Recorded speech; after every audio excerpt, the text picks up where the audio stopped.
తీసుకుని వచ్చేదానికి బండిని ముందుకు పంపిస్తారు, లేకపోతే vehicle it self will not even go forward,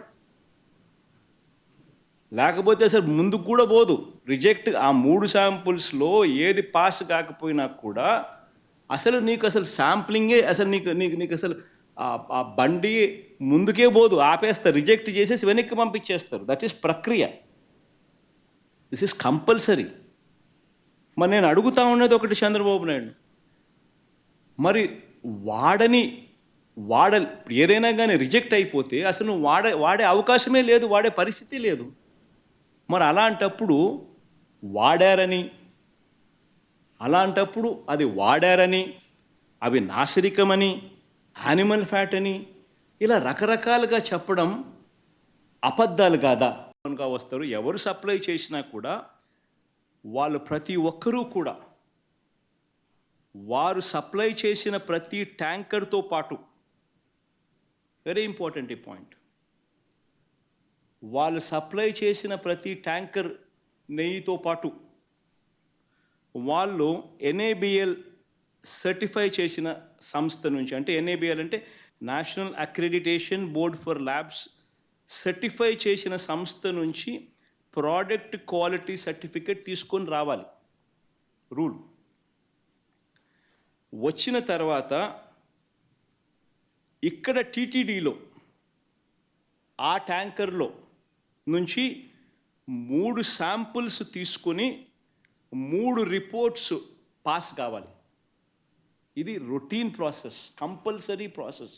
ఒకవైపున 100 రోజులు చంద్రబాబు నాయుడు గారి పరిపాలన మీద ప్రజలందరూ కూడా చంద్రబాబు నాయుడు మీద కోపం వెలుపుచుతూ ఉన్నారు. ఏమైనా మా సూపర్ 6లు, ఏమైనా మా సూపర్ 7లు అని చెప్పి ప్రజలు నిలదీస్తూ ఉన్నారు. ఇలాంటి నేపథ్యంలో ప్రజల మనసును డైవర్ట్ చేసేందుకు చంద్రబాబు నాయుడు చేస్తూ ఉన్న అతి దుర్మార్గమైన ఆలోచన ఈ కట్టుకథ. ఒకవైపున 100 రోజులు చంద్రబాబు నాయుడు గారి పరిపాలన మీద ప్రజలందరూ కూడా చంద్రబాబు నాయుడు మీద కోపం వెలుపుచుతూ ఉన్నారు. ఏమైనా మా సూపర్ 6లు, ఏమైనా మా సూపర్ 7లు అని చెప్పి ప్రజలు నిలదీస్తూ ఉన్నారు. ఇలాంటి నేపథ్యంలో ప్రజల మనసును డైవర్ట్ చేసేందుకు చంద్రబాబు నాయుడు చేస్తూ ఉన్న అతి దుర్మార్గమైన ఆలోచన ఈ. నాకు UOTTD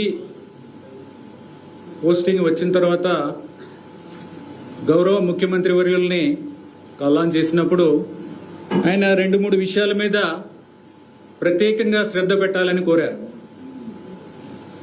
ఆయన ముఖ్యంగా ఆయన కన్సర్న్ ఎక్స్ప్రెస్ చేసింది ఏంటంటే లడ్డూ క్వాలిటీ అనేది పడిపోయింది, తర్వాత లడ్డూలో వాడే గీ క్వాలిటీ కూడా బాగాలేదు, చాలా రాంగ్ కంప్లైంట్స్ వస్తున్నాయి, ఇక్కడ యానిమల్ ఫ్యాట్స్ కూడా వాడుతున్నారు అనే కంప్లైంట్స్ కూడా ఉన్నాయి. వీటి మీద దృష్టి పెట్టి తిరుమల యొక్క పవిత్రత కాపాడాలి అని చెప్పడం జరిగింది. అలాగే వచ్చిన తర్వాత జాయిన్ అయిన తర్వాత అంటే 16వ తారీఖున నేను ఛార్జ్ తీసుకోవడం జరిగింది. ఇక్కడ అందరితోని మాట్లాడి ఫీడ్బ్యాక్ తీసుకుంటే గీ క్వాలిటీ బాగాలేదనేది చాలామంది ఫీడ్బ్యాక్ ఇవ్వడం జరిగింది. లడ్డూ పోటు మనకున్న స్టాఫ్ కూడా వాళ్ళు కూడా దీనివలన లడ్డూ క్వాలిటీ దెబ్బతింటుంది అనేది ఒకటి. తర్వాత ఎక్స్పర్ట్స్తో కూడా మాట్లాడిన తర్వాత లడ్డూ క్వాలిటీ బాగుండాలి అంటే గీ క్వాలిటీ బాగుండాలి. ఇది వాడేది ఏదో ఒక గీ వాడటం కాదు, ఆవు నెయ్యి, ప్యూర్ ఆవు నెయ్యి వాడాలి. అది చేయకపోతే తిరుమల యొక్క పవిత్రత దెబ్బతింటుంది అనేది ఎక్స్ప్రెస్ చేశారు. మేము కూడా స్వయంగా అందరం ఆఫీసర్స్ కూడా చూస్తే అది శాంపుల్స్ క్వాలిటీ చాలా దారుణంగా ఉన్న పరిస్థితులు చూసాం. అంటే అవి నెయ్యి లేకపోతే నూనె అనే విధంగా ఉన్న పరిస్థితులు కొన్ని చూసాము. సో అందరికీ కూడా వార్నింగ్ ఇచ్చి గట్టిగా చెప్పి మీరు క్వాలిటీ సప్లైస్ చెయ్యకపోతే మిమ్మల్ని బ్లాక్ లిస్ట్ చేస్తాము అని చెప్పడం జరిగింది. తర్వాత బ్లాక్ లిస్ట్ ఎలా చేస్తామంటే టీటీడీకి ఓన్ ల్యాబ్ లేదు, అడల్ట్రేషన్ టెస్టింగ్ చేయడానికి టీటీడీకి ఓన్ ల్యాబ్ లేదు. కానీ టీటీడీకి టెండర్ కండిషన్ ప్రకారం కూడా బయట ల్యాబ్స్లో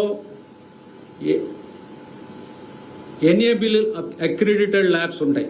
ఎన్ఏబిఎల్ అక్రిడిటెడ్ ల్యాబ్స్లో మనము టెస్టింగ్ చేయడానికి అవకాశం ఉంది, చేసుకోవచ్చు. కానీ కారణాలు తెలియదు కానీ బట్ ఆ బయట ల్యాబ్ పంపించటం అనేది చేయలేదు. దానివల్ల అది ఒకటి. తర్వాత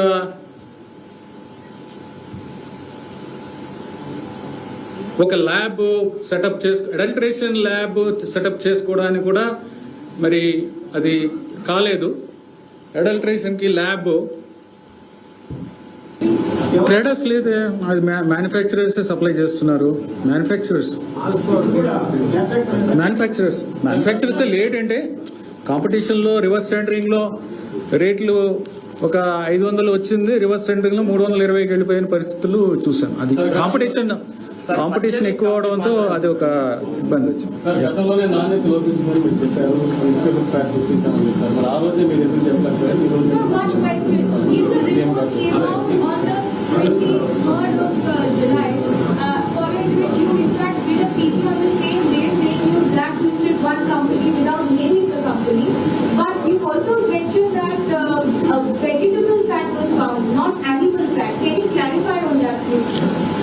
So it has vegetable fat. It doesn't mean that it doesn't have animal fat, but the animal fat that has come as an annexure, it took some time for us to interpret that. What is that S value? So many, you will be confused. By that day, I didn't have that expertise. We consulted experts later on, and then we found that it has an animal fat also. So it took some time. As I said, I have to be guided by, I'm a generalist, I have to be guided by experts. We don't have an expertise. You don't have expertise on that. So we took some time to understand the report, especially the annexure 1 part, which is very clear now. So we took some time to understand what is that test and all that. That's why I couldn't inform that day. But we have started the legal process. Whatever is required, whatever the corrective steps required, everything has been done. So when the Chief Minister, four-time Chief Minister, for the first time, made the startling revelation that cow ghee was adulterated with animal fats and used in the preparation of laddu prasadam during the previous biocertificate. People couldn't believe, and then the next day the lab reports came out. Was that narrative hypothetically arrived at? Because do you conclusively have any evidence to prove that the previous stocks were adulterated? That's what, because like you rightly said, previously no in-house labs existed to check adulteration. So how was this conclusion arrived at? Was it hypothetical? The suppliers finalized whoever it is. I have given all the information. Then I said the adulteration took place, what sort of adulteration, everything. Based on the data given to you, you can interpret. I cannot comment this and that and all. You can conclude based on the data given. So it is. I told you the facts. You interpret whatever the way you want to interpret.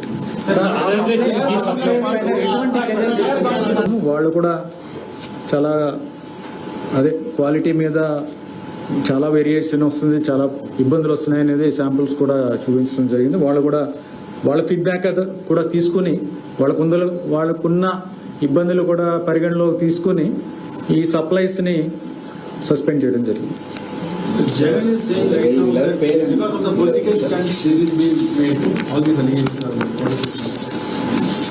I am an officer. Why are you asking me all these questions? Political things you don't ask me. I told you facts. Okay, I told you facts. You interpret accordingly. ల్యాబ్కు సంబంధించి lab ఇప్పుడు ఏర్పాటు చేయబోతున్నారు. దానికి కావాల్సిన సిబ్బందిని TTD నియమించబోతుందా లేదా వాళ్ళ దగ్గర నుంచే తీసుకుంటారు? The report says two things. One is that it is adulterated with vegetable fats, and another is it is adulterated with animal fats. Animal fats adulteration depending on these values, S values. So it is lard, which is a pig fat, then palm oil and beef tallow, then fish oil included, rapeseed, linseed, and all these things. It's like a concoction of all this, and the results are abnormally bad, abnormally low. Like the pure ghee, pure milk fat, the pure milk fat should have reading between 95.68 and 104.32. That is the range a pure milk fat should have. But unfortunately, this sample, almost all the samples have values around 20, which means that the samples or the milk or the ghee supplied is highly adulterated, not even close to the range. It is maybe 1/5 of the lowest range. Is very abnormally shocking. So then we stopped the supplies immediately of that person, of that supplier, and we started procedure for blacklisting as well as for penalizing the supplier.